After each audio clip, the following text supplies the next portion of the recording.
Okay, I'm going to start. Good afternoon, everyone, and welcome to our session of the London Financial Regulation Seminar, where we are delighted this afternoon to have with us Geoffrey Wood, Professor Geoffrey Wood, Professor Emeritus of City University as well as University of Buckingham, and associated with many distinguished institutions in this country and elsewhere, including Bocconi in Italy, and in this country, of course, the Bank of England. Geoffrey also, Professor Geoffrey Wood, has been a friend for a very long time. Actually, ever since I did my PhD at the London School of Economics with Charles Goodhart, I remember he told me that, the advice of Geoffrey Wood is always very important when one is talking about issues of central banking, monetary affairs, or financial regulation. So on the basis of that 3 decades plus of knowing Geoffrey, I'm delighted, and also he's one of the experts that have always been part of the London Financial Regulation Seminar and a very active contributor. So I am delighted that he accepted the invitation that myself and Katrien, who is the Deputy Director of our Institute of Banking and Finance and runs a lot of what we do in the London Financial Regulation Seminar, he accepted the invitation to present this paper, which is very, very timely in the context of the responses to the pandemic, to the responses to the crisis that COVID imposes on this country and elsewhere. And the subject is debts, deficits, and inflation. Very, very timely, very, very important. And I'm not going to advance what Geoffrey is going to do. There was a summary of the paper, an abstract of the paper that was posted in the event registration link. So I'm not going to go through the 5 sections, since that is something that he will do himself. I just want to say that the opportunity to ask questions will come at the end of the presentation. So just for the logistical way of running this seminar, we will not interrupt the presentation now. So you can ask the questions via the chat room, or when we open the Q&A by raising your hand to put in a question in the chat room, and then we will pass the floor on to you. The questions and answers will be commenced by Katrien at the end of Geoffrey's presentation. So without further ado, I'm giving again Geoffrey, thanks very much for contributing once more so actively to this London Financial Regulation Seminar that he's been a part for over 2 decades. I will now mute myself and ask everyone to mute yourselves, because then the recording quality is better. We don't hear any noise, any background noise. And we will remain, of course, online with our video cameras on, which makes this much more interactive, like a proper, being Zoom land, like a proper conference rather than something in which people don't see each other. But if we all mute ourselves, then the quality of the sound will be better. And with that, Geoffrey, the floor is yours. I understand Geoffrey does not have a PowerPoint presentation, which makes the discussion more lively. So if you ever want the paper, he can then distribute a revised version of the paper to whoever is interested, if you either send me an email or send him an email. So thank you very much, Geoffrey, and the floor is yours. Well, thank you very much, Rosa, for that very kind introduction. It makes me feel very old to say I assisted in your PhD. That was a very distinguished book some considerable number of years ago. The subjects I'm going to talk about tonight is history, but it's also topical history, because it's history prompted by the effect of the COVID outbreak on Britain's and other countries' finances. I focus particularly on Britain because the historical data in this paper, which I've written with my colleague Forrest Cappy, who I have to say I think I've known even longer than Rosa. The data in this paper is drawn primarily from Britain because, first of all, it's the data we know best, but also Britain, having been an island, has been one country with unchanging boundaries for a very long time, and thus has a very long and internally consistent data set. Now, what we're going to look at is the effect of data of the COVID outbreak on the debt to income ratio in the UK. Everyone knows that has gone up. It's a little hard to know what the numbers are at the moment, and it is a little hard to know what the numbers mean at the moment, since measuring income and thus calculating the debt-to-income ratio is not entirely straightforward or obvious in meaning, given that income is so much suppressed at the moment by government policy, almost the reverse of usual government policy. But nonetheless, for what the numbers are worth, Britain's national debt is almost certainly significantly over 100% of GNP. Now, that is not unusual in the past. It has happened before.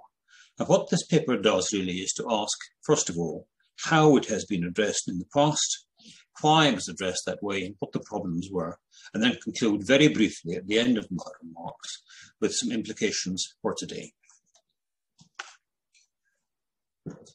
The Industrial Revolution, when we start in Britain, is usually dated from around the middle of the 18th century. Through that, the growth rate of GDP was barely over 1% on average before the 19th century, and the debt-to-income ratio at the beginning of the Industrial Revolution was something of the order of 100%.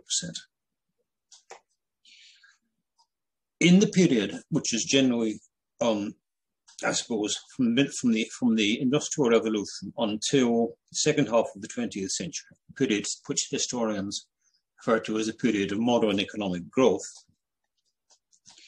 the average debt-to-income ratio was over 100%, 75% of the time, a big number.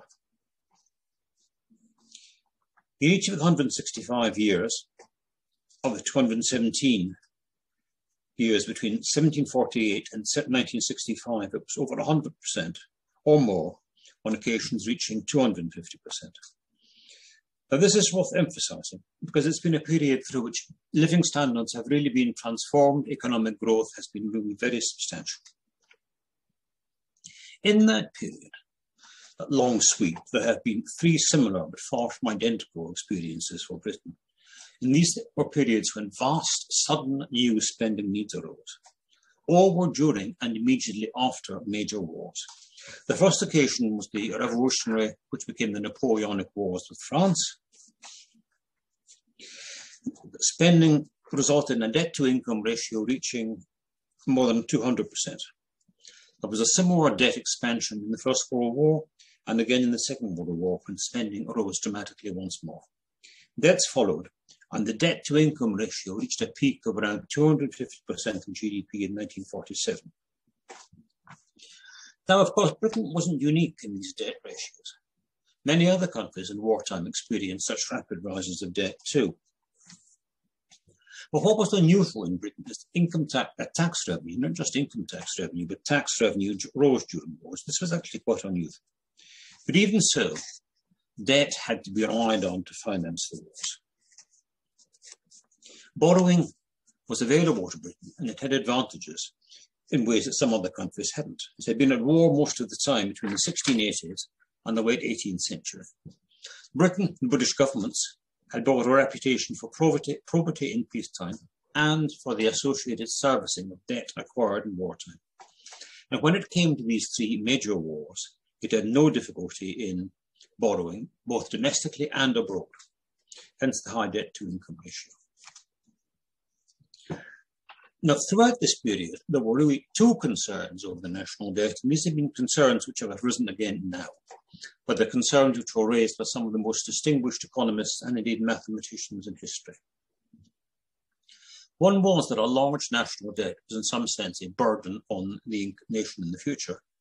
And the second was that a large stock of debt, a large debt-to-income ratio, I should say properly, was very risky. Because should an adverse shock hit the economy in the future, and people wanted to borrow to deal with it, then borrowing would be on an already satiated market. It would be more difficult to borrow. Borrowing might be at the time. The discussion of these issues is certainly over 2 centuries old. It was a modern discussion which was initiated by James Buchanan in 1958. And very interestingly, I was going to say, given where this seminar is taking place, and rather I should say where this seminar is being hosted, a leading protagonist in it was E.J. Nishan of LSE. And I shall come to the two contributions in a short time. Now, if we think about the classical function of budget policy, first of all, what's the budget for? Its pattern, its functions to change the allocation of resources that the market has produced. And of course, this is epitomized if we're moving an economy from its peacetime operations to fighting a war. How is such a transfer to be paid for? Payment can come from taxation, or it can come from borrowing, or any combination thereof. And the method by which the resources are raised can affect where the resources come from. They come purely from private saving, and there's no cost in current consumption. And the effect on future consumption depends essentially purely on the rate of return on government spending, as compared to the rate of return that would have been achieved by privately invested savings. Now, such a calculation would, of course, be affected and be difficult, given that much of government spending was on fighting a war and keeping the foreigners out, so to speak. But in principle, what matters is the rate of return on prospective private investment as compared to the government spending that is allowed. And whether the future is burdened in a sense which I shall now clarify depends on the source of funds the private sector draws on to buy the debt and how growth is affected. So crucial questions that emerge from that are, does the servicing of debt lead to taxation that damages output, or to inflation that of course also damages output? This taxation debate is as old as the burden debate and featured many of the same protagonists. Some of the early contributors are particularly worth remarking. The debt was initially acquired to fight off, first of all, the France of Louis XIV. It wasn't possible to impose taxes to defend the newly acquired liberties in Britain against a foreign power. To quote McCulloch, Ramsay McCulloch, the contraction of debt was not then a matter of choice, but of necessity. And to it we are in great measure indebted for our liberties. But McCulloch goes on. The practice of funding was found to be so very convenient a means of obtaining supplies that it has since been resorted to on all occasions, whether it were really required or not, and hence the rapid growth and vast magnitude of the debt. Reasons for concern about the level of debt and the cost of servicing it were economic, certainly, but there were also social and political. Hume, for example, in 1752, pointed out the injurious effects of rising taxation on growth. But he also was concerned about certain social effects. He foresaw a society where economic power was concentrated in the hands of bondholders, with no middle class and heading for political instability. To quote, adieu to all ideas of nobility, gentry and family. He was concerned also that debt issue increased the ever-present danger of profligate government. It is very tempting to a minister to employ such an expedient, as it enables him to make a great figure during his administration without overburdening the people with taxes or exciting any immediate clamours against himself. Britain's current Chancellor is enjoying just that kind of phase at the moment. Let us see what happens after the budget in a few weeks' time. Adam Smith in The Wealth of Nations set up concerns which overlap with these. Deficit finance, he feared, would divert resources from productive investment. And if the government relied on taxation rather than debt, its spending propensity might be curtailed, wars would be less easily embarked on, and more speedily ended. Smith also very wisely attacked the notion that internally held debt was merely a transfer, one that we hear repeated nowadays. As Smith pointed out, rising taxation would lead to a decline in investments, to immigration, and to capital flight. And David Ricardo, again, feared similar problems, the distorting effects on resource allocation of high taxation, and how the diversion of resources could well damage economic performance. Thus, the firmly held economic view, the classical economic view, for both economic and social reasons, Hume particularly emphasised these, for economic and social reasons, was that a high national debt was undesirable, although, of course, we have to consider always what the available alternatives are. The high national debt was a burden on the same grounds it has been argued in modern times by James Buckingham, and in 1958-64, for example. But this doesn't mean that the debt should never be incurred nor does it mean, and this is going to be the key point of this paper, that it should be repaid as rapidly as possible once incurred. The classical view on debt was that it could be incurred to finance an emergency, and war was what these classical authors had in mind. But once the emergency was over, the classical authors maintained debt should be cut back, spending should be cut back, and the debt gradually reduced through taxation of what was expected to be a steadily growing income. Now, these principles, of course, can sustain policy only so long as debt itself is sustainable, so long as it does not feed in itself and inevitably outgrow the economy supporting it. When does that benign outcome emerge? Modern economics, notably Olivier Blanchard, who's written several times on this, gives a fairly straightforward answer.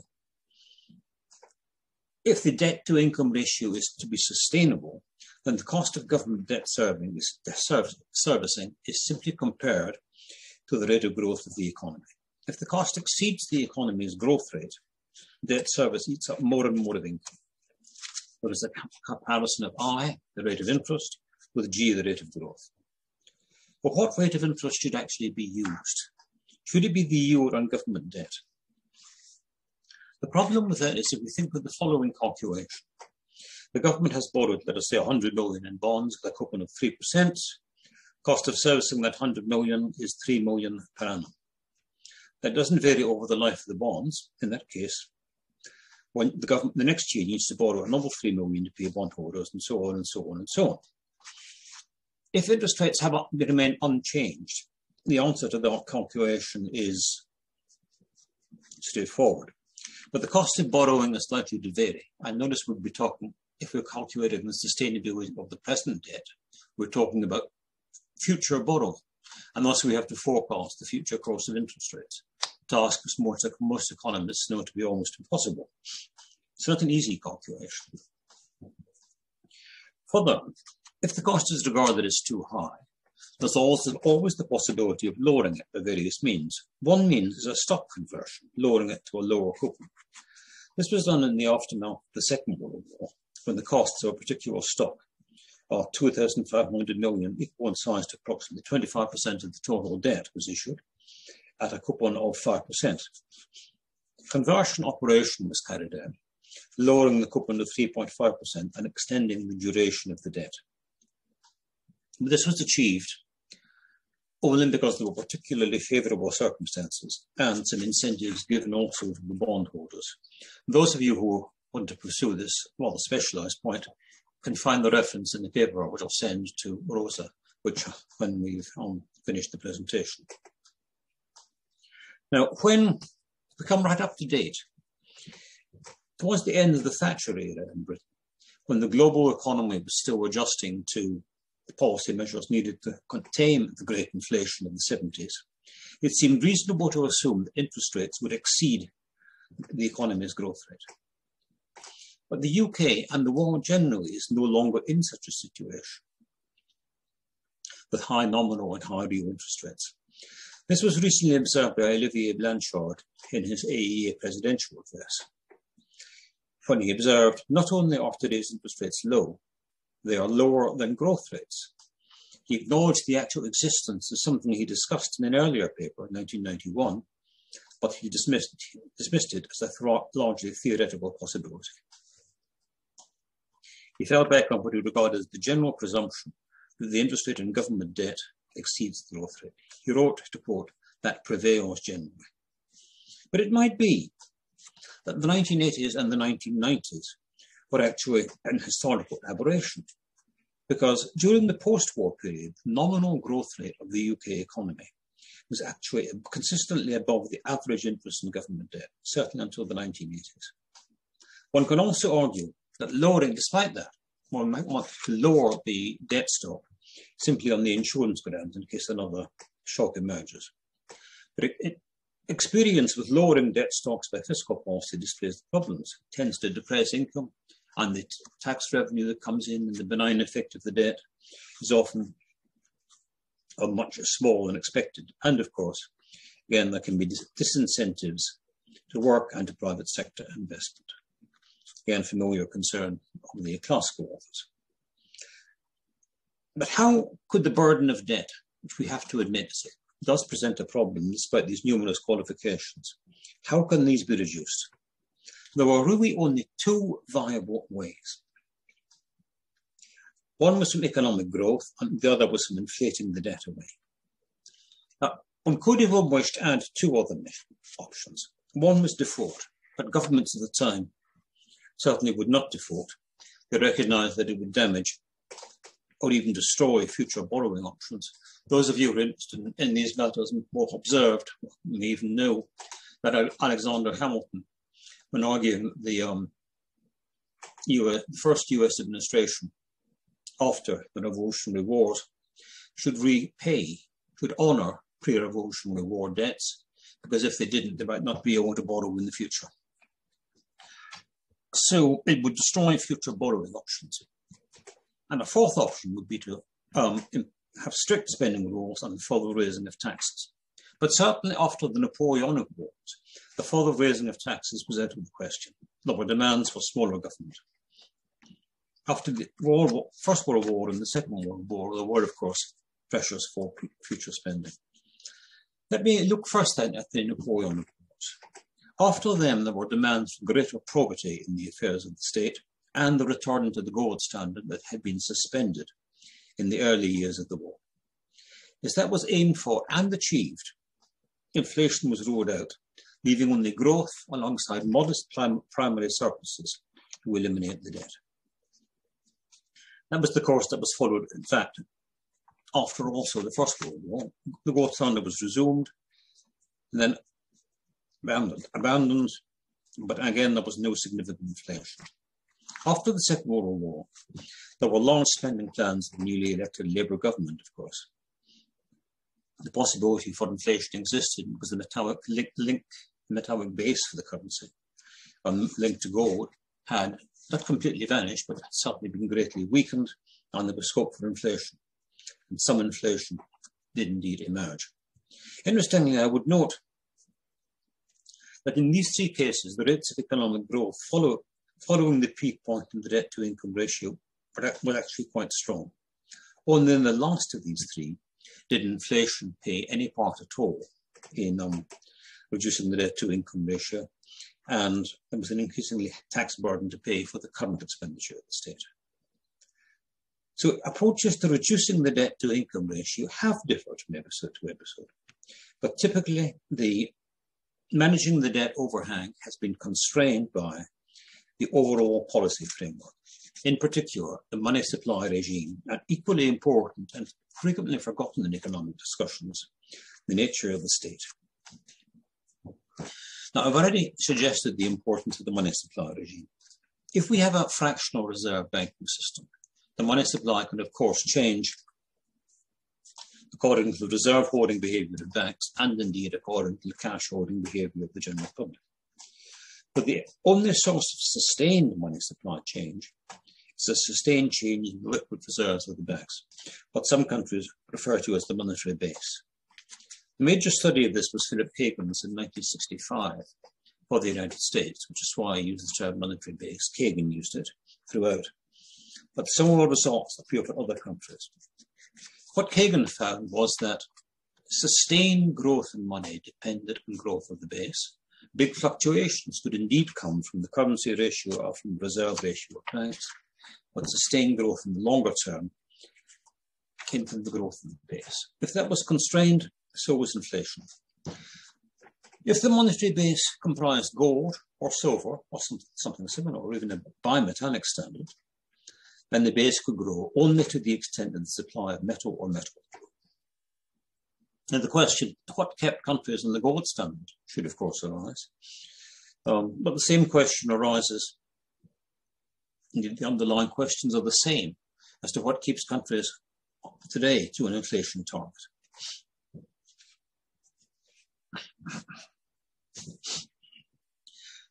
Britain could have left the gold standard after the Napoleonic Wars, but instead of perpetuating the wartime suspension and leaving the gold permanently, gold was restored in 1821.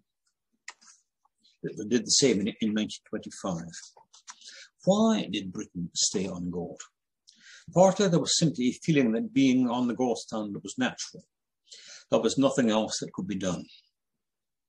No doubt everyone has heard the story of the British cabinet minister, of all the minister in the cabinet of the government which was in office before Britain left the gold standard, who said when we left, no one told us we could do that.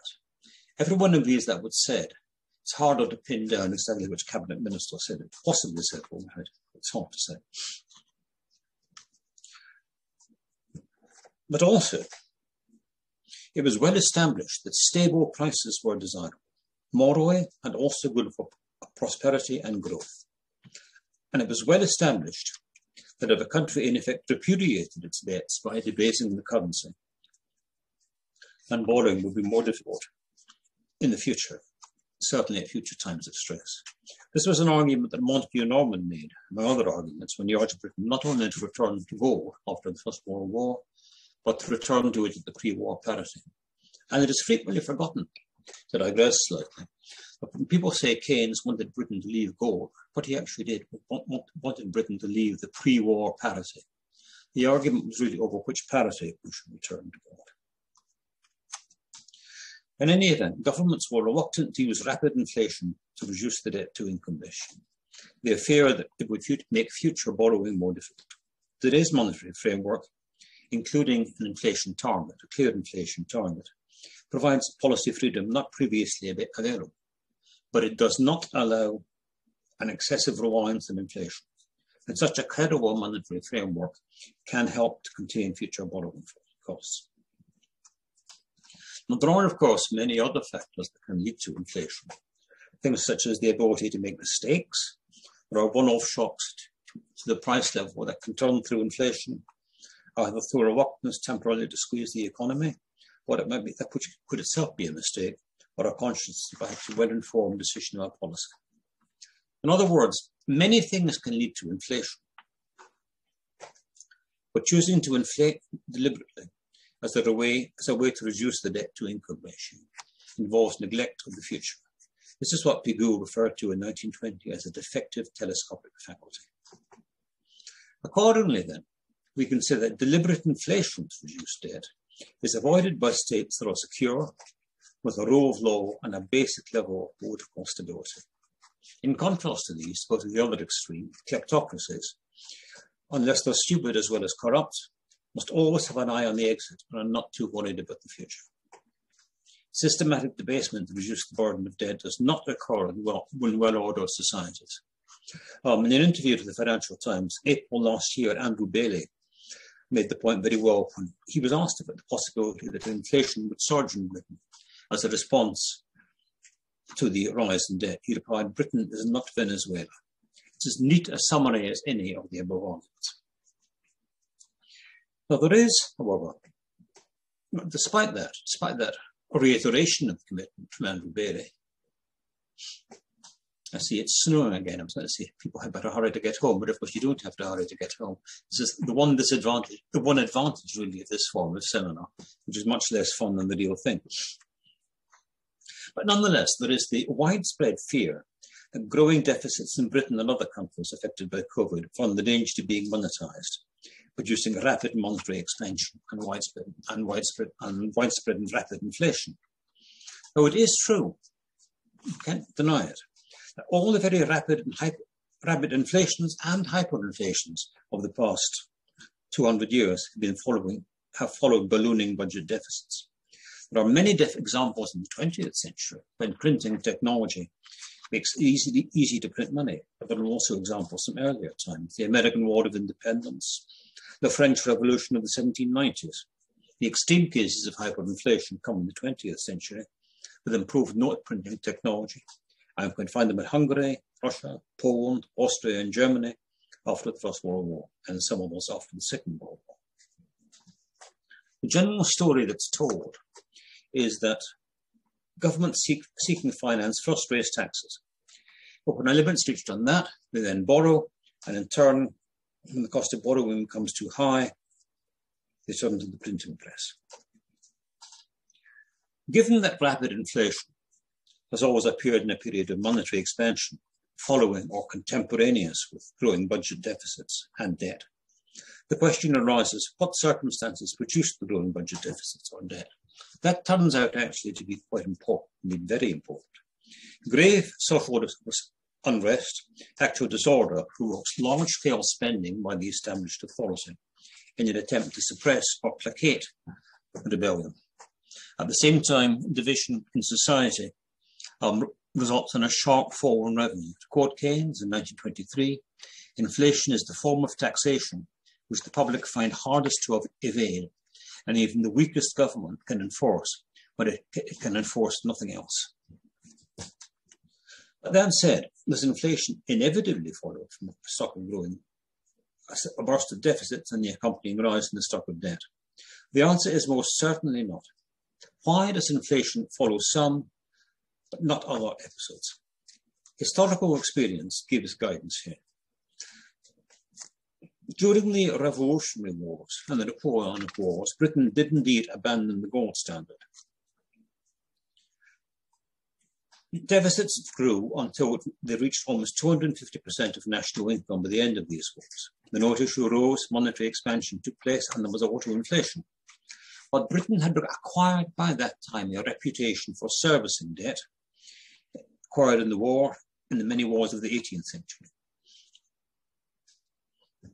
Accordingly, people were willing to buy the debt, and Britain did not have to engage in an enormous monetary expansion. This can be contrasted with France, where the reputation was almost the opposite. The issue of paper money in the 1790s was on a colossal scale. There was no belief that it would ever be reversed. Inflation in the thousands % per annum followed, and the French reputation, which had been destroyed essentially by John Law's monetary experiments a century earlier, was again destroyed, and France suffered for a long time afterwards. One might say indeed that no one would have trusted the Royal Bank of Scotland so much had they been following John Law's monetary experiments. Scots can't really be as trusted with money as the reputation can lead people to believe. In addition, Britain further strengthened the credibility of its government. The most general explanation for these changes has its origins in what was called the old corruption of the 18th century mercantilist state, discussed particularly by Harding, Rubinstein, and Howe. The all pervasive features for British government from the early 18th century until the reforms of the 19th was the widespread use of sinecures, gratuitous payments the government governments wish to bribe or to otherwise reward. The consequences of state expansion, which is what mercantilism constituted, were corruption, rent-seeking, tax evasion, in England notably smuggling, and other illegal activities. There were dangers then for the fiscal base. But the beginnings of the dismantling of mercantilism meant that much had gone by the end of the 18th century, but much persisted into the 19th century. There was a common belief that large government had to go. There was by the 1850s small government, sound money, free trade, and a civil service chosen by competitive examination. The aim in the period was to remove all vested interests from the legislative process. As Donald Winch put it in 2002, what began as opposition to mercantilism left political economy with a continuing interest in squeezing these special interests seeking legislative privileges at the public interest. So what we see then, that trust in the system had a very important role to play. Modern money, as opposed to traditional commodity-based money, rests on trust. And from where can that trust come? The legitimacy of the state is a reflection of the confidence or the trust that the populace has in it. When Daunton studied taxation, published a study of taxation, I should say, in 2001, he argued that the necessary trust in Britain in the 19th century rested on the success of early 19th century governments, replacing the old corruption with a fiscal constitution that emphasised probity in collection and expenditure, with full accountability and transparency. The basic point then is this: if we have a government which is open, transparent, and basically honest, it takes a long-term horizon, isn't a kleptocracy, it is likely to be trusted to borrow and then to repay the debt slowly. that it would be misguided under such circumstances, as the classical economists suggested, to jump rapidly to tax-raising measures, because these could damage the growth rate of the economy on which the repayment of debt depended. If the government maintains its reputation for taking a long-term view, for credibility in repaying debt, it can in turn repay the debt relative to income slowly and should proceed rather to encourage growth than to raise taxes for a rapid correction, as it would be called, of the high debt to income ratio. So these debt problems are not long-term problems requiring severe taxation in the short term in developed, well-ordered societies. And at that point, rather rapid historical tour d'horizon. If there were any questions, here I am. Thank you very much. And we will start now our Q&A. And I will now pass the word on to Catherine, who will put the first question. And if there are any questions, please put also in the chat room, or you can raise your hand. So Catherine. Thank you very much, Geoffrey, for the presentation. I was just wondering, you're emphasizing the point that for developed countries, I was wondering to what extent in developing countries we see bigger problems, and that we should focus on things like debt relief to avoid sort of increase in basically differences between different countries in the world. I think the arguments apply to developing countries as well as to developed. Because developing countries also are concerned, of course, to maintain economic growth. And what the classical economists refer to as the insurance principle, that you want to keep your debt down so that you could borrow in time of emergency, is, I think, equally important, very important for developing countries, especially for developing countries which do not issue their own currency, rely on, let us say, for example, most often nowadays, the US dollar. So the same principles apply there. And indeed, if we think back, in a sense, Britain in the 18th and 19th century was still a developing country, acquiring a more complex government. And there people saw the advantages of probity and taking a long-term view. And I think the same applies to developing countries today. Thank you very much. And I think, Catherine, that there was a couple of questions from Con Keating. Con, you want to put your camera on and your speaker and ask the questions yourself?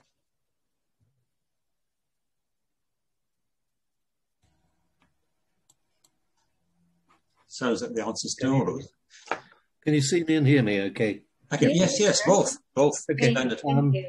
The two questions for you, really. The first really concerns the fact that we have not just an indebted government, but also a very highly indebted corporate sector and indeed households.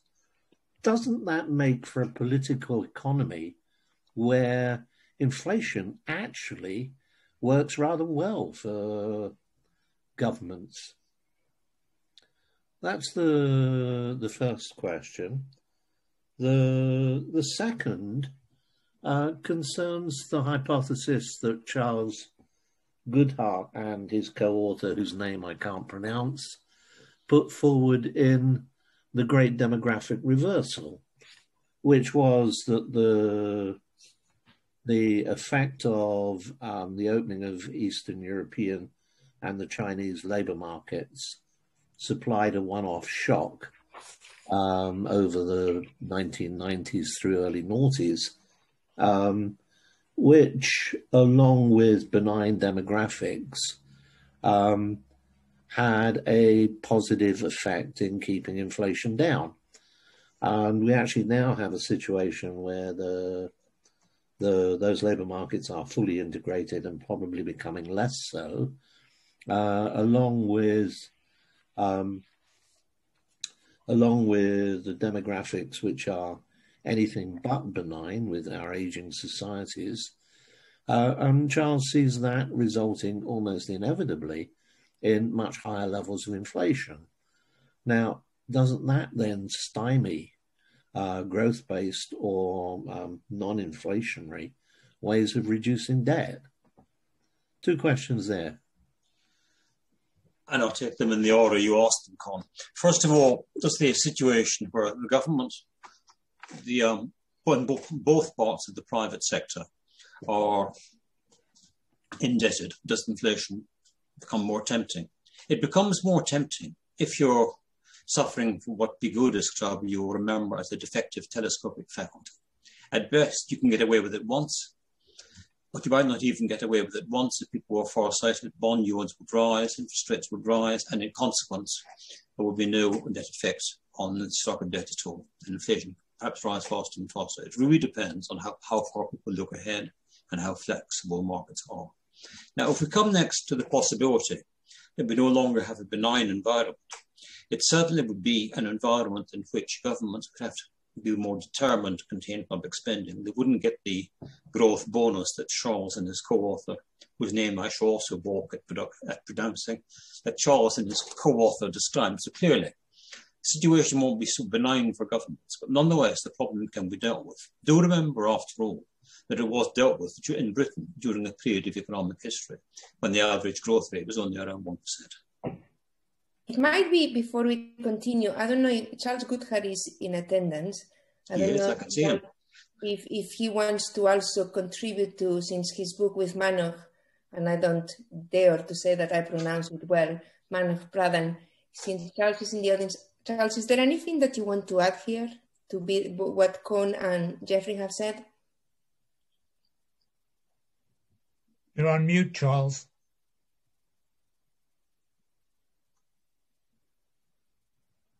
There we are. Yeah, I'm with Con on this one, and I think Geoffrey is far too optimistic. And the situation after wartime was that on those occasions, the expectation was that once war was over, governments would naturally run primary surpluses, as indeed did happen. Whereas the difficulty now is what has been causing the deficits has actually been the growth of expenditure on an aging population, which is going to get worse. So if you look at the OBR or the CBO, what you actually see is that on present policies, deficits are going to worsen and primary deficits are going to remain for as far out as you can imagine. And all taxation is unpopular. And if you're a politician, you inevitably have telescopic vision because your vision is related to the next election. And that means that raising taxation to the kind of level necessary to meet current and planned expenditures will be very difficult. And I'd like to ask Geoffrey a particular question. He says that under these circumstances, expenditures should be cut. Geoffrey, please, which expenditures are you going to cut? And one other tiny point is that among the ways of dealing with debt, which you didn't mention, and I think will inevitably arise again over the next few years, is financial repression, requiring banks and other institutions to hold more government debt than under a completely free system they would want to do. So that's enough for me. Geoffrey? Well, there's a lot there on these questions of Charles's. First of all, financial repression. We, of course, have that already because many pension funds, indeed private sector pension funds in the UK, are now compelled to hold government debt under the quaint and fictional assumption that government debt is risk-free. But, of course, they're bound to lose money as interest rates rise, so financial repression is already going on. And I fear Charles is right there. But the inevitability of inflation arising from an aging population, I think, is too gloomy. First, because the population is aging, but also healthy life expectancy is rising. And therefore, it's actually beneficial for people to continue to work as they get older, if necessarily part-time, less physically strenuous work, but carry on working. So the growth projections and the dependency projections from the OBR in the United States don't allow for that kind of factor. A point which Lionel Robbins made in general terms some years ago when he observed the folly of economists trying to predict even the next year. So I think it's easy to be too gloomy on these matters. Is inflation inevitable because politicians are short-sighted? Well, maybe so. But if that is the case, they have changed, and they had to face elections in the 19th century. They had to face elections in the 20th century. They may have changed and become people of worse character now than then. And probably they were going to be persuaded of that, but it's not self-evident. I think maybe I'm too optimistic, but equally I'm sure Charles is too gloomy. Thank you very much. We have a question from Tom Huertas. Tom? Thank you very much. Can everyone hear me? Yeah, we can hear you very well. I'm sorry I haven't managed the video portion, but I wanted to ask a question about the national income part of the equation, and whether the UK is the relevant area for much of history, given that at least until the end of the Second World War, the empire played a considerable role, and to what extent should the economy be broader than that of the UK? Second, for much of the period, sterling was the reserve currency, and there was a demand for sterling and sterling debt, particular government debt, that was greater than perhaps would otherwise have been the case. Given that the UK, despite the readers of the impression the Telegraph creates, no longer has an empire, and sterling is no longer a reserve currency, to what extent are the lessons of history applicable today? Let me take the second point first, Tom. You're absolutely right. The nature of sterling did increase the demand to buy sterling-denominated debt a bit. Frankly, nobody has any idea how much. The statistics which tell how much British government debt was held overseas are very fragmentary, but most of it seemed to be held domestically. Coming to your first point, the relevance of the empire, I frankly don't see that at all.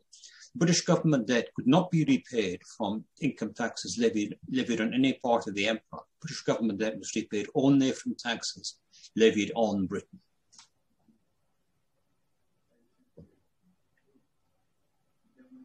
Did Britain have command over resources from the empire? No, it hadn't. It had to pay for them. It didn't have command. Okay. Okay, thank you very much, Tom. Katrina, there was another question. You want to ask it? It was put in the chat room. Let me have a look. So we had a question in the chat room. Was the compulsory conversion of war loan in 1931 not regarded then as an expropriation, if not a virtual default? What mechanism would be available in future if interest rates are near zero? That's from George Lemos, I think. Well, it wasn't regarded as a default at the time because the conversion was carried out willingly. The offer wasn't altogether honest to the general public for the conversion, but it was done willingly, so it wasn't forced upon them. Now, was it honest? Well, with hindsight, it plainly was expropriation because there was inflation afterwards, or for a long time afterwards. But not without hindsight, it wasn't expropriation. So it's an interesting and arguable case to discuss that operation. But it's not clear-cut that it was forced, and it's not clear-cut that it was actually expropriation or dishonest in the large, or for the were undoubtedly minor dishonesties in the selling of the deal. Thank you very much. Are there any other questions? Can I come in on that last one, on the second part of that question? What mechanism would be available in the near future? There is actually one, and it has gone on. But it applies only to index-linked gilts.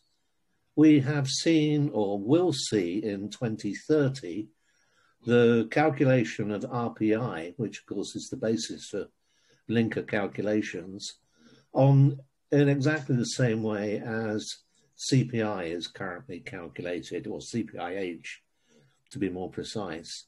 The result will be effectively a decline of about 1% per annum on index-linked gilt yields. And most of the bond market regards that as a form of expropriation. You're absolutely right. I forgot that part of the question. That's absolutely a clear answer. Has it been as yet affected? I don't know. Has it as yet affected the prices of bonds, of index-linked bonds? No, they've stated that it's going to apply in 2030. The gilt market's now fully discounted. A lot of the major insurance groups and pension fund managers are trying to lobby like crazy to get some form of compensation. They seem to be led by insight investment, but from everything I've been hearing in Treasury, they're just deaf ears. I think we just have a lower return on linkers than we had before. I'd regard that as short-sighted behaviour. Though that reinforces Charles's point that governments are often short-sighted. Really.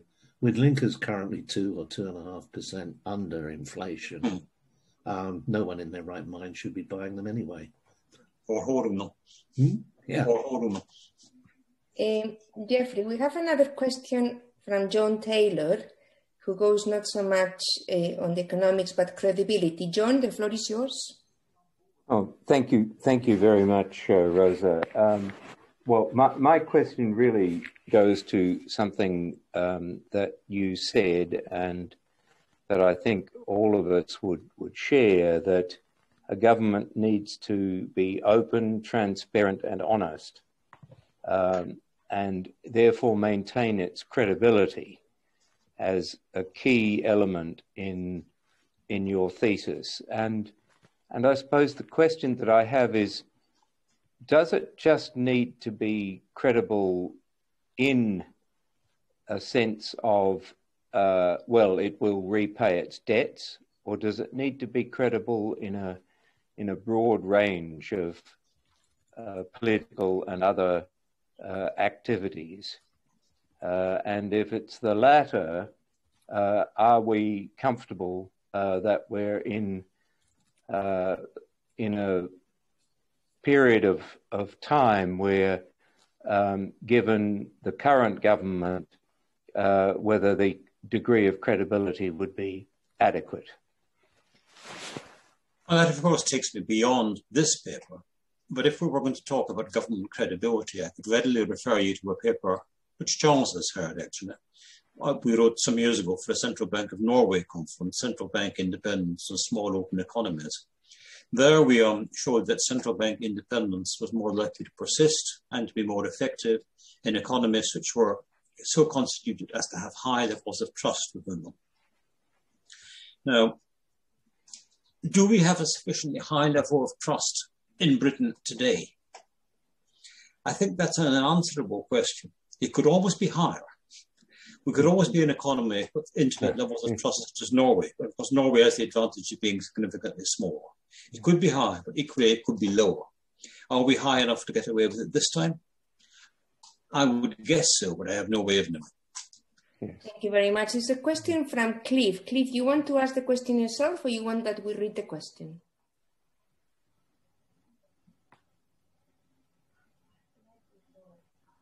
Cliff? I don't know, sometimes it takes time to open the microphone and the... Yeah. Hi, Professor Lastra. Thank you very much for the opportunity. My question is to the group. Specifically, given the level of asset inflation, especially in equity markets, due to monetary largesse, what is the case for wealth taxes, be it higher dividend withholding tax or capital gains tax, to repay government debt and or to fund fiscal deficits? Geoffrey? It's always hard to make a case for higher taxes. I don't think it's a case for higher taxes now, as I've argued. This problem, this situation can be dealt with by containing.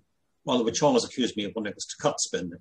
I'd love to cut spending, but what I actually said was containing rather than cutting spending. I think it can be achieved by containing spending.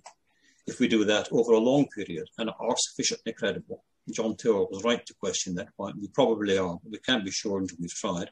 Then we can reduce this debt to income ratio without raising taxes. But the idea that, say, capital taxes are in some sense costless is simply not true, of course. Thank you. There is a question from Bill Allen. Bill, would you like to ask the question yourself? Otherwise, we'll put it to Geoffrey. Yeah, okay. Thank you. Good to see you. Good, thank you. Likewise. Nice to see you. Thank you. Same to you. If you look back at the two world wars of the 20th century, to a large extent, they were both financed by long-term borrowing at fixed interest rates. In the First World War at very high rates, and in the Second World War at rates that were restrained, but not so much as to prevent the bonds being sold. Mm-hmm. Now, if you look at what's happened in the past year, the borrowing has been nearly all short-term, because although the Treasury and the DMO have sold lots of gilts, the Bank of England has hoovered up the vast majority of them. So that what you have is, in effect, a huge amount of borrowing at floating rates.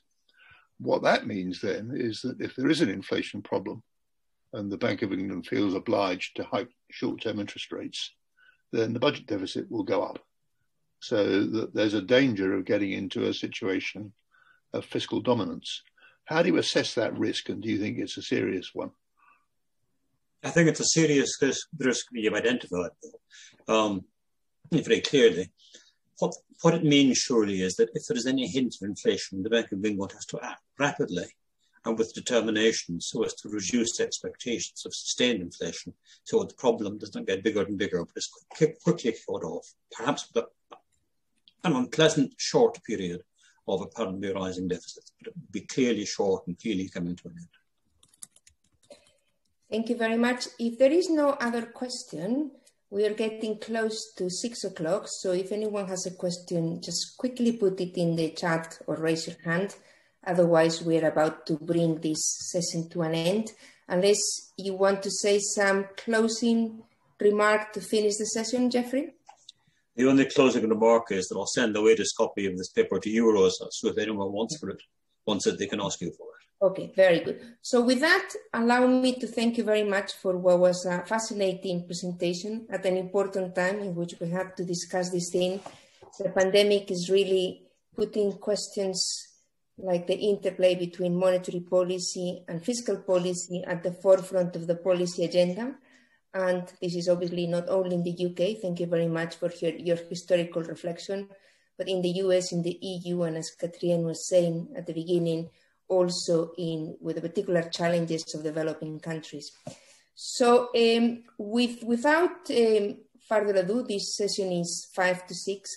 I just want to say that it's always a pleasure as part of this seminar to have an interdisciplinary dialogue and discussion on issues that are of relevant interest. And this is not, the seminar is called London Financial Regulation Seminar. This is not strictly a financial regulation issue. It has many repercussions on financial regulation, clearly. So thank you very much, Geoffrey, for bringing this broader picture, which is so timely, to our attention. And I'm just putting in the chat that the next session of our financial regulation seminar, to which, of course, all of you are invited and will receive invitation, is on March 8th, and is a presentation by Art Wilmarth on his book, Taming the Mega Banks, which is a tirade against the bailout and the too big to fail problem. And I think will be, again, a very interesting presentation. So I think with that, I can see there is a new message, is thank you. So let me, I always say that in Zoomland, all our gratitude has to be expressed through emojis in the chat room, unless I do a virtual proper clap. But thank you very much. And I wish everyone to stay well in these difficult times. And as Katrien has just put, you can, through our Eventbrite, sign for the next session, and stay tuned for other sessions that we plan for the remaining of this semester up until the summer term, when hopefully we will be able to go back to some physical meetings at the Center for Commercial Law Studies. So thank you very much, and thank you also to our events team for having organized this efficiently. And we had 100+ registrants, and quite a few managed to attend the evening presentation, which is recorded anyway. So we'll also put the recording online, since the discussion in Q&A was equally fascinating to the paper that Geoffrey presented with Forrest Cappy, and that they wrote and he presented on behalf of the two of them, and that I will make available to whoever wants to have it. So thank you very much and have a good evening.